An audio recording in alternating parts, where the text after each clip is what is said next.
There you are, Muffin. I like that you're surprised that a millennial can navigate Instagram. Like, that's the funny part for me. Well, I'm surprised. I honestly am. It's the most bizarre program ever. I'm like, you know what? I have no idea how to make the thing work. Yeah, you know what? I don't either. Truthfully, this is my first time ever doing Instagram Live. So, Whatever. Jonathan, stop truth, it. Stop truthfully, it. first time. All you do is sit on the Instagram and Oh, try to dude. get everybody to watch you. Yeah. It's funny because people say like, "Well, what do you do in your role, John?" It's like, "Oh, I just, I'm on Instagram. That's just it. That's all I do." Yeah. Totally.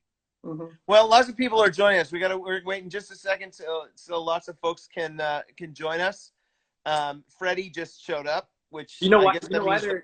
that means the Hey, party can get started now. but you know why they're joining us, right? You know how they marketed this meeting right here? No. A Northview update.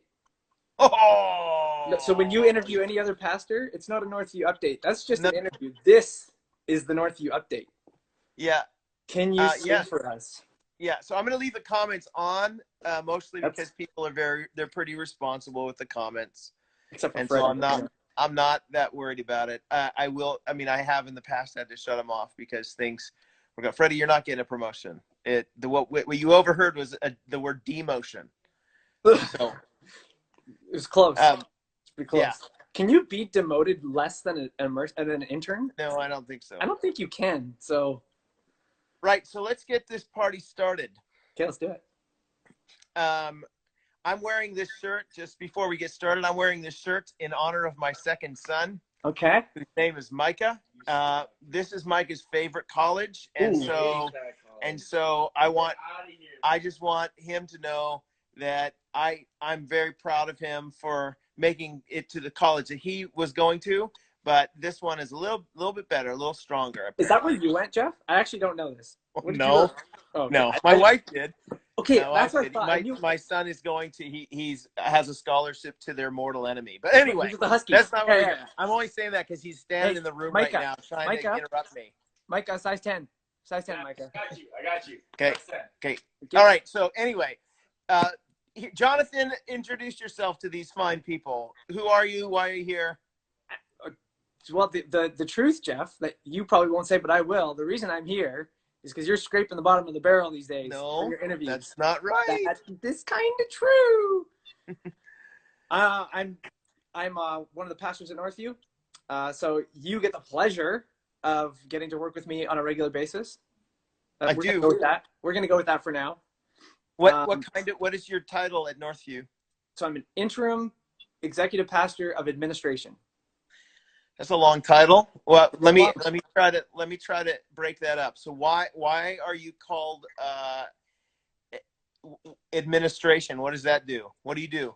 Yeah, so administration, I affectionately like to call it basically the role is I'm the pastor of things. I basically deal with all of the things, all of the administrative stuff around the church, so that people like yourself and the rest of our pastoral team, they don't have to think about a lot of the details and the nitty gritty around the ministry. They can just focus on doing the ministry that God has called them to.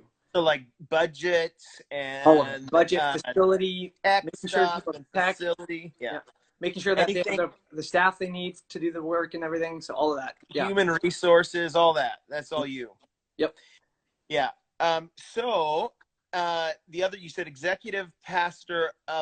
interim executive pastor of administration. So what does executive pastor mean? Does that mean you're like a super important pastor? I have no idea.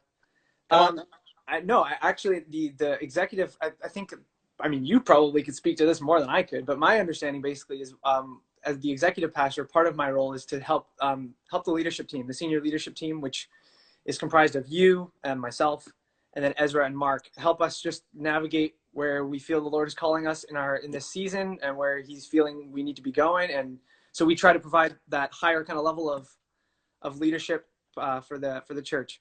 I think it's about time you have a bowl of Fruit Loops right now. It's about half an hour away, Amanda, from my bowl of Fruit Loops time. So interim, why are you called interim then? You're an executive pastor. The staff leadership of our church is in what's called the senior leadership team. And that's you, me, Ezra Okoti, and Mark Birch. And then there's a bunch of other pastors and things like that, but we tend to meet together and that kind of stuff. So, okay. So why are you called interim? I think it was because the senior pastor didn't want to take the training wheels off of this bike yet. I think that's probably it. When did you start doing this? So last year, February 1st was my first day in this role. And at the time, I mean, we can get into a little bit of the backstory, but how old were you?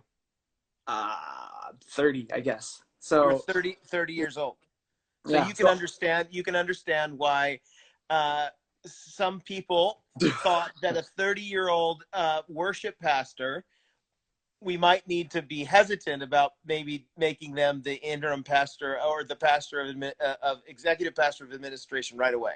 Yes, naturally. Yeah. I'm just responding to some of these comments I'm seeing here below. I know you are. But I know you are. So that's why we did that, right? Yeah, and I think it made a lot of sense for everyone, just because I had no experience kind of doing this exact kind of work. I've done a lot of leadership kind of stuff, but never this specific role. And so I think there was an aspect where both you and Northview and then myself wanted to see what this was like, to see if this was a good fit before we said this is what we're doing for the next, Is it a good fit? I love it. I mean, is it a good fit? You tell me. Is it a good fit? It's a good fit. What do you mean? Come on, give me a little bit of credit. Why are you in this role? I love it. It's great. Come on, what's the reason you're in this role?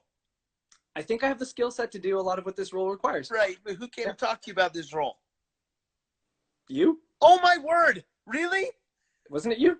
Yes, it was me. You're okay, I don't know. So fast. Stop it. I'm a millennial. I have short memory. Yes, because I saw a 30-year-old guy who was really good with people, and I thought he's a good thinker and administratively minded, and here we are. You owe everything to me. That's what I'm saying. Yes, sir. Okay. Doctor, Reverend, sir. Okay. So I just want a little There's bit a question here. When you become like all pro in the executive pastor category. When you stand up on that stage and the Academy Awards for pastoring, listen, the first Thanksgiving come to people like me. Well, probably to my mom, but okay, yeah, sure, okay. Oh, come on. Well, your mom didn't give you this job. All right, so here's the deal. All right, just kidding. Here's the deal.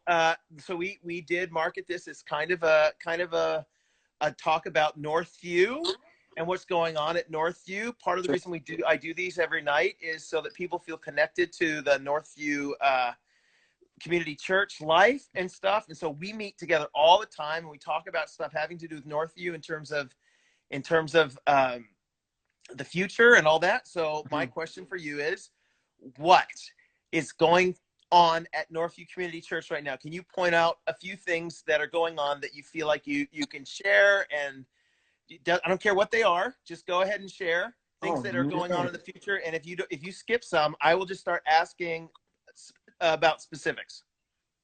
Like, are you talking about specific ministry stuff or like? Sure, I don't care. What kinds of plans are we making? How are we responding to this situation? Yeah, that's a good question. I think a lot of what we're doing right now is the reality is no one really knows what this lockdown, how long it's going to be, what it's going to look like, how long it's going to go. So I think we're trying to plan. We're trying to come up with a bunch of different strategies for what is Northview doing, both now, immediately now, and then in the next couple of months, and then even the next couple of years, depending on what happens in the. I see this comment from Amanda. This is totally distracting. Leave her alone. She's a Stop troll. it, Amanda. I'm getting spammed. No, so like just talking a little bit about what we're doing if this lockdown goes on for months. What's the plan? What are we doing? How are we going to still be doing ministry? Our plan. You've said this all the time. Our plan is not to hunker down and wait for this thing to pass. Our plan is to do active ministry, even in a storm. I mean, we're going to your sermon series here, that analogy, but we want to do ministry. We want to reach people for the sake of the gospel, for the kingdom of God. We want to reach people now in this context. And admittedly, we're figuring things out as we go. And who saw this coming other than the Lord, right? So, but we're trying to be a little bit more strategic now. Okay, this is where we're at now. What happens if, we're able to have small gatherings? What does Northview look like in the context of a bunch of small gatherings? How do we do that is there a way we can do that that's feasible but still accomplishes those kind of restrictions that we would have, and is still safe for people, right? Still like is able to accommodate that social distancing and all this other stuff that we So feel like we would do, are you making plans along those lines? Yeah, so we've I mean, you and I and Mark and Ezra have talked to a lot of our These are easy campus guys. questions, Justin. They're Yeah, softballs, T-ball, right? I love it. This is batting practice for you. I'm really good at T-ball. Okay.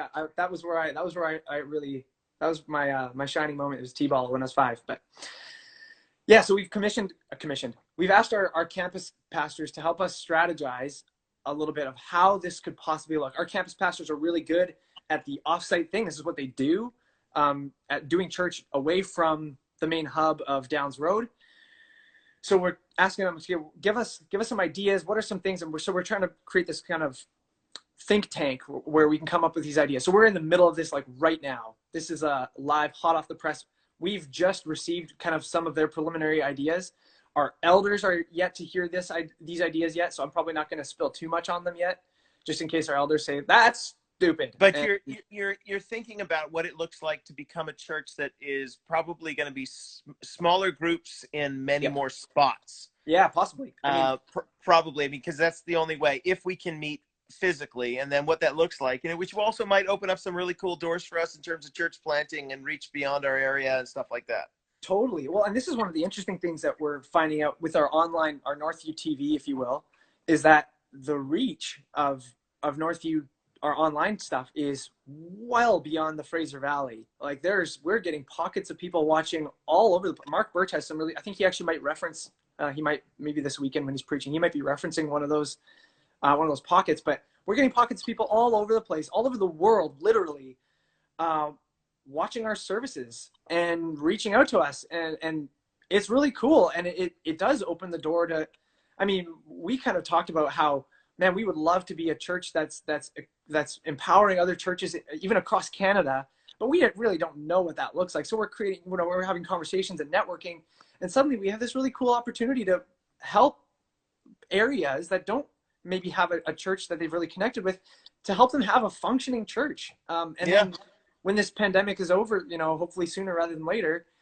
there may be opportunities to plant in these areas. There was a comment I watched from Indiana. That's so cool. Like, there was a question that just came up before me here, is that would we ever do something in northern Washington? And yeah, of course.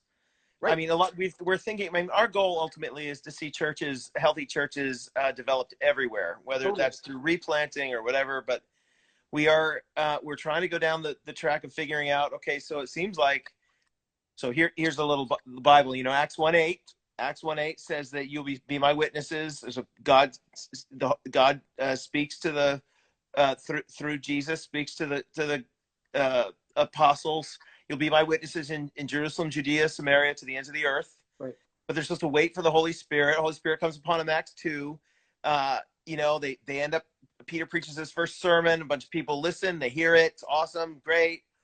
But they all stay in Jerusalem all the way until through all Acts 7. Acts 7 is where Stephen is stoned. Mm-hmm. And as soon as Stephen is stoned, right after that, there's a great persecution that comes on the church. And it's that persecution that spreads the church beyond the confines of Jerusalem. So the mission of God that he identified at the very front end, right, that the Holy Spirit was on about, was actually being promoted by something I don't think that the disciples were super excited about, right? Totally. And it seems, quite honestly, like this might be what's happening, at least through this pandemic, which of course is horrible. So is persecution. It's horrible. None of us like it. I don't want it. Mm-hmm. And yet through it, the Lord seems to be opening some doors for us in places that we never knew before. And so we're kind of trying to respond to those opportunities, right? Somebody said drive-in church. Yeah, we've talked about that as well. We've talked about planting churches all around Canada. I mean, our vision is actually to have an influence in churches all across Canada. And this might be very much what the Lord is doing and how he's doing it. And at least we want to try to catch that wind, right? Yeah. In the midst of the storm, we want to catch that wind and see if we can ride it. Yeah. So I think this is where I get really excited. Like if the goal, even in this season, if the goal was just to survive and get through this, that doesn't seem to be fulfilling that commission, where it's like, no, it doesn't matter the context, doesn't matter the persecution. Like, you just got to go, and there's going to be opportunities that come and doors that open. And I mean, it's really early, obviously, but I think we're seeing the early signs of this. Like, we have an opportunity to do some really great work, and that excites me to no end. Right, and if in a month it all goes back to normal, by God's grace, the pandemic just subsides and COVID-19 goes away. That's what we're all praying for, and we want to see that happen. We'll go back to doing some of the stuff we were doing, and perhaps also taking advantage of some of the video stuff that we've kind of discovered. Like, whoa, you can do a lot of stuff through this. Yeah. So we're super excited about it. Yeah.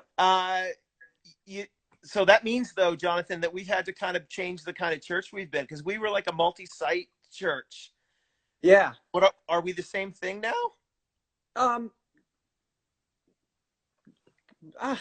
Like yes and no, and now and not yet. We still have our campuses. They're just a lot of the identifying feature of our campuses, even Downs Road. Our identifying feature of our campuses was the weekend gathering, primarily, not exclusively, but primarily. And when those things get pulled and we all become one kind of online service, we've kind of become one church more functionally again, more than we were before. But our intention, obviously, is when we're able to meet again, is to have these campuses acting again in their communities and having services again in their communities, and then hopefully, Lord willing, a lot more of them. So I know you interviewed Josh more recently, and I mean he's another guy we've identified as someone we think we can be planting more churches with. So it's great. Yeah. So does that mean, though, that means probably, though, in your role, you've had to change some of the stuff that you guys have had to think about in terms of, because the church that existed in the Northview Community Church that existed a month and a half ago is not the church that, because the likelihood is that we're not going to be able to gather for quite a while. So I mean, we have to prepare for that, right? So I mean, like we've had to make some really hard decisions and change a lot of things that we thought we really liked. We thought we were doing really well, and then when things change, you gotta kind of call, if you can use the football analogy, you call an audible on the line, right? Right. Where you're like, wow, this is not gonna be good for us if we keep going this way. We need to change something. So yeah, we've had to make a number of really hard decisions regarding funding for different things that we like to do. We were like, okay, I might have to pause some of those things or reallocate some things so we can still do some of these other things we really like. And then even, you wanted to build some massive building, didn't you? Yeah, that was that. I mean, Lord willing, that will still be somewhere in our future, but that's not right. But right now, yeah, no, right not now. Right now. Are you pushing that? You're pushing that forward? No, well, I'm not actively. I don't think we're actively pushing it forward, but we are keeping our. That's a question a lot of people ask, though, right? A lot of people are asked that question in good conscience. They're like, well, are we still doing a building campaign or whatever? And the answer is no. No, we're not doing a massive campaign. That was like, we got up to the line of scrimmage. Ironically, the night before a lot of this sort of stuff happened. Oh, yeah.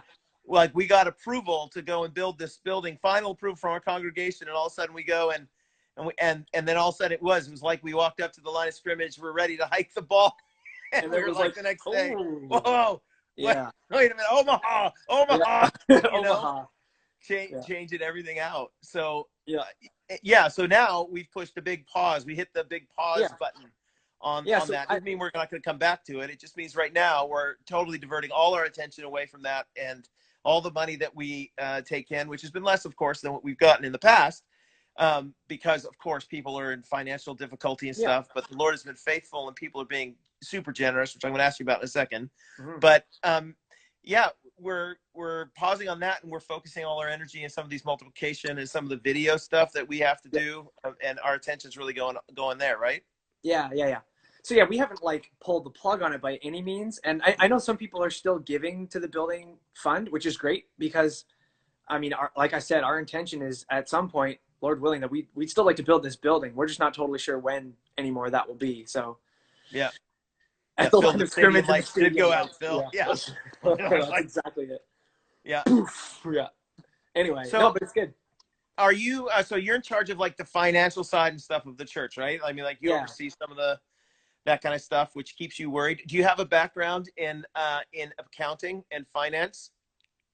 Not accounting per se, although I have a master's in business, which is I not know you do. completely Yeah, you have an useless. MBA, which causes a lot. I mean, people find out. Wait a minute. One of my favorite comments when you first took this role was somebody said to me, "Doesn't he just play the guitar?" Yeah. Hey, can I just go on a tangent here for a little bit? So good. So I get it. I honestly, I get it. Like when you see a musician and you're like, oh, that guy can't do numbers, but like there's like scientific studies that show musicians, the way they view music is it's the left side of the brain, the same side that people do math and logic and all of that stuff. Most people, when they listen to music, it's a sensory thing. It's a right side of the brain. But musicians who understand music theory engage with music on the left side of the brain. So Okay. Yeah, I believe actually, you. and this But sounds whatever. weird, Listen, but if you can I find a found doctor, no, find a doctor, and they can talk to me about what happens with the brain. I don't want to listen to a guitar player about this. I found like there's a whole bunch of executive pastors who used to be worship pastors. It's not. I'm not a unicorn, is what I'm saying. I know. I know. It's good. Oh, I'm it's getting good. No, seriously, yeah, it's great. You I'm have getting so much you crap have a here. financial background, or you don't. But your family is in business, planning on becoming. Did you see this one? This is why so many musicians are broke. Yeah, that's right. So anyway, That's but you that have one. an MBA. You've earned your MBA, and so now though you're in charge of the finance of the church, which is great. Are you encouraged or discouraged? Right, because 6 weeks ago, like everyone was like, the bottom's going to fall out. We had other churches in both in our area and around the country. Like, we're going to have to shut the doors. We have no idea it's going to come because most churches, they get most of their funds through the plate or the bag that's passed on Sunday. So are you discouraged? Encouraged? What? Yeah. So I mean, just so like for context, generally on our average weekend, we probably get about 40% of our giving come at our service, like at the actual service itself. Which I've done a little bit of research, and that's not uncommon for churches, especially of our kind of age demographic, all that other those key factors. But yeah, when our services first got canceled and moved online, we saw that 40% drop immediately. So the first 3 weekends, our average giving was down by like 40%. It was hurting pretty bad, to the point where we were full blown panic might not be the right words, but like we were having to make some pretty quick decisions. Make changes in order to reflect the new reality. Right. Yeah. So we were concerned that reality was going to get a lot worse than it was. Yeah, and I think the hardest part is we just had no idea. Like, we didn't know if this was the beginning of something that was coming that was even worse. Like, this was still at the time before most people got laid off of their jobs, right? So we just had no idea what we were in for. Like, the bottom could have been falling out underneath us, and we were just, standing on the last board before that board gave out. We just didn't know. But what's been amazing is probably the first weekend of April, suddenly our giving just spiked. It was amazing. To be honest, the first time I saw it, I thought there was like a counting error, like the decimal got moved over or something like that. It was such a great weekend for giving. People, I don't know what, and to be honest, I don't really know what happened. I don't know if people suddenly found, those who had been giving at church at the services, had found a different way to give now, or had finally decided to, or if it was I chalk it up to God's faithfulness through the generosity of His people. Totally. And people who are good, faithful Christian people who recognize that the church still has opportunities to reach people even in this difficult moment, right? And totally, yeah. I tell you what, that whole thing has enabled us though to dream some dreams about how it is that we can take, not the language of take advantage is not right, but you know what I mean? That we can actually use this moment and see it as perhaps a providence of God that we can use to reach people in ways that maybe we hadn't done before. So like we're like dreaming about all sorts of things that we can do with the government's, the way the government is trying to support workers, and they're helping provide for people for the next 3-4 months in some ways. And so that tends to release some people up perhaps to volunteer here and there. And we're trying to think, okay, how can we utilize volunteers to do a lot of local missions type of stuff and drive groceries to seniors and stuff like that, figure out how we can manage that.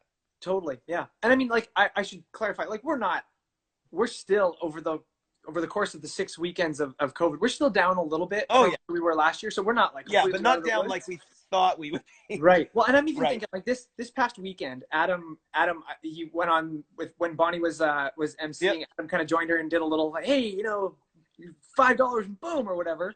And like, I'm amazed by the generosity of our people. This weekend, we suddenly had a spike in our care fund of like 18 grand. Yeah, it's so cool. And all that money's going to go. All of that money's going to go to help practical needs around the community, especially at this time. I mean, like, be honest with you, the food bank is in great need, right? Of, you know, all that kind of stuff. It's cool. Totally. Yeah. And then, I mean, like, and this is the thing, like, in a time when our community needs it, like, our people are willing to step up and support it. And what's really cool about this all, especially if I can go on a soapbox here, is it's not like one or two people funding everything. It's everyone, right? Like lots of people just chipping in small amounts. It makes a huge difference. And I think if I can take an opportunity to just like plug that, I as a millennial felt like my amount that I give, especially when I was like when I was a little younger, and especially when I didn't know how giving was broken down and stuff like that, I just felt like mine was like a drop in a massive bucket, and it didn't matter. But like this is how the church gets supported. This is how ministry gets supported. It's by small donations, as well as big ones. Like big ones are awesome, but like the small ones matter. And I think we saw that this weekend. It was great. It was wonderful. Honestly, there's stuff like this weekend where I was so in the past 3 weeks, just so encouraged by our church and the generosity of our people, and it just warms my heart.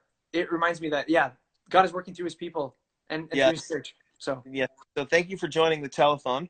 That's great.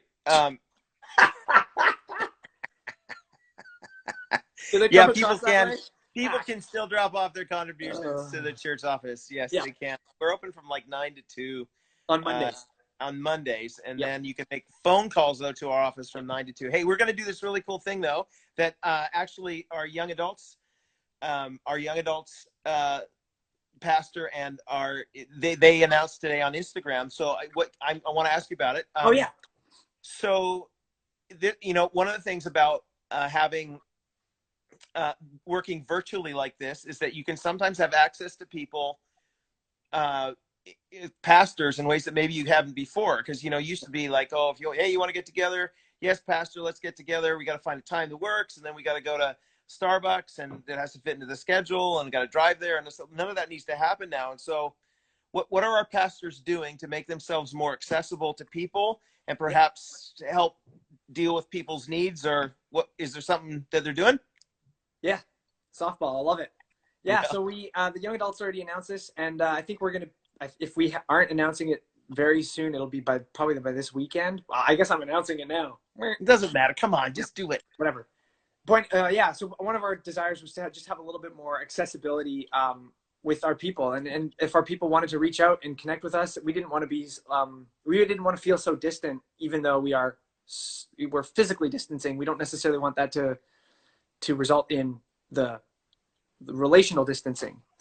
So we put together something on our website. I don't actually know. Someone type in the link. I know there's a couple of Northview pastors here, but we put something on our website where basically people. What's it called?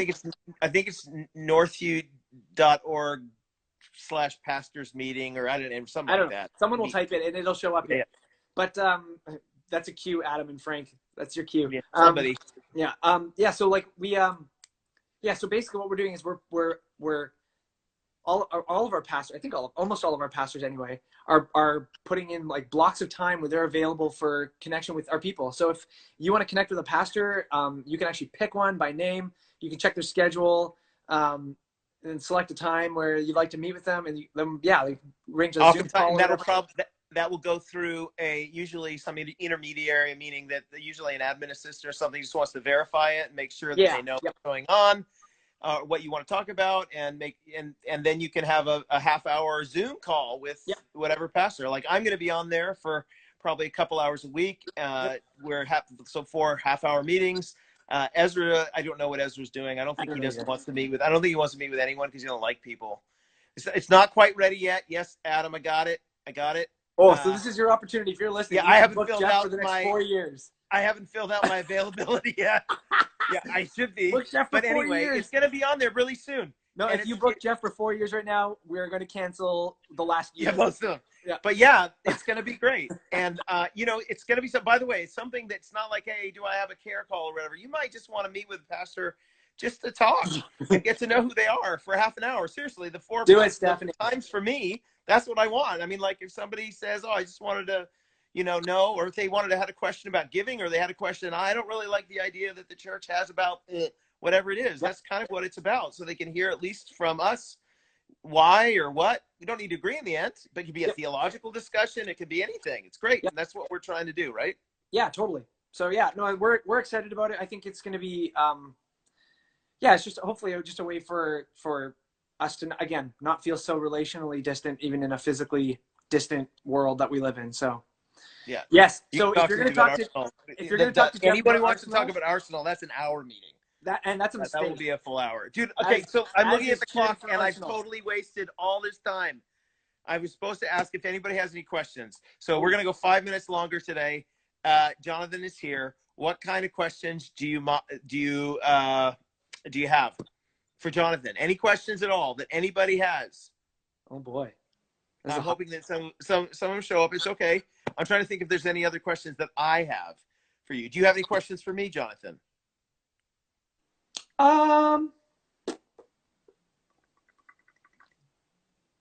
Yeah, I got a question for you, but it's probably going to be more than 5 minutes. But let's take a no, it won't. I can answer it quickly. Where do you see? Here, let me ask you this question: where do you see Northview in the next 5 to? Oh yes, I do have kids. Yeah, I prefer the Arsenal question. We're having a rough season, but the good news. Here's the good news. I'm getting some good questions. Jonathan is a very strong supporter of Liverpool, who was apparently I don't know what place they were in the Premier League, but I think it was kind of high. They were in a very good season. But the good news is that the entire Premier League season is going to be called null and void because of COVID-19, and so none of it will count. So our really horrible season and their really good season won't matter. Ethan, it's your bedtime. Go to bed. We were like 2 wins away from clinching. No, it was crushing. We were. I think you were going to lose the rest of your games. Anyway. Here's some good questions here. Do I have kids? Yes, I have 2 kids. Eli, he just turned 5, and Maisie is my sweet little princess. She turned 3. They're both sleeping right now, unless I'm yelling too loud. In which case, what instruments do you play? What do I play? Yeah. I first started playing piano when I was probably about 6. I started playing bass when I was about 11 or 10 or 11, and then I kind of self-taught guitar, and I also played a little bit of drums, but I wasn't very good at drums. Just ask any drummer. Actually, the funny thing is, you ask any guitar player, I'm really not that good at guitar either. I'm a hack. I'm a self-taught hack in a lot of ways. That's okay. Can you sing something for us? Stephanie wants you to sing something. No, false. Cannot do. I forgot how to do it. I'm going to end this question. Have I ever fallen off a stage? Yes. Would you ever want to be sent to plant a church? Oh, wow. I've never thought of it. I don't know. I think if the need was there, I probably would not be fully opposed to it. I don't know. What do you mean if the need is there? What? Yes, the need is there, Jonathan.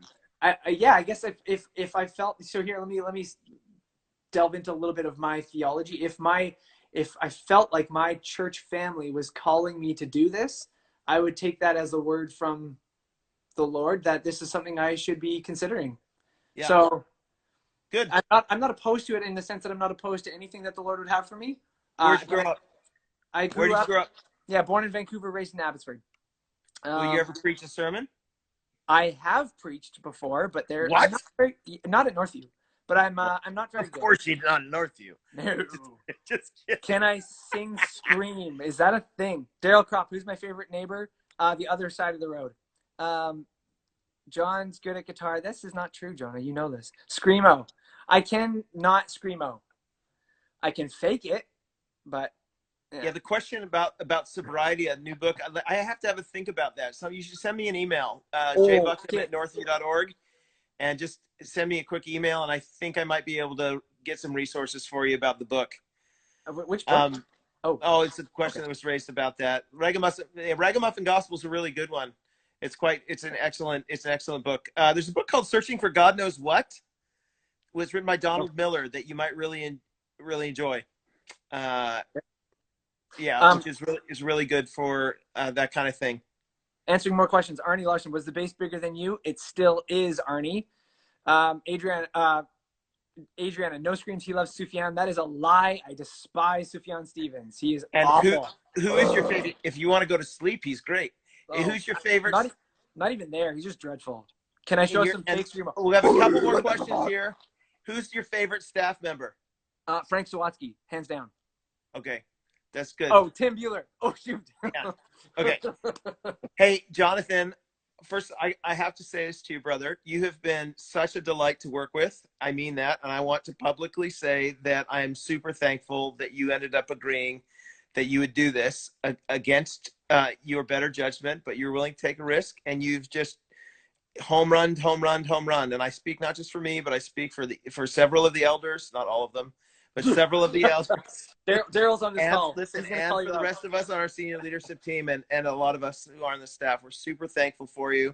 And we're thankful that you are bringing the perspective you bring to all these things. And I've really enjoyed working with you for the last little while. Here's to, I don't have a drink. Here's to another 10, 20 years together. We'll see what happens. Hear that, everyone? Jeff's committing to 10 to 20 years. Keep wearing the All Blacks hat, and we'll get along just fine. Okay, cool. God bless you. Hey, we'll see you guys tomorrow night. Thank you, Jonathan, for being here. We will see you tomorrow night. I have no idea who's going to be tomorrow night, but we're going to figure it out. All right. God bless you. See you, John. Bye.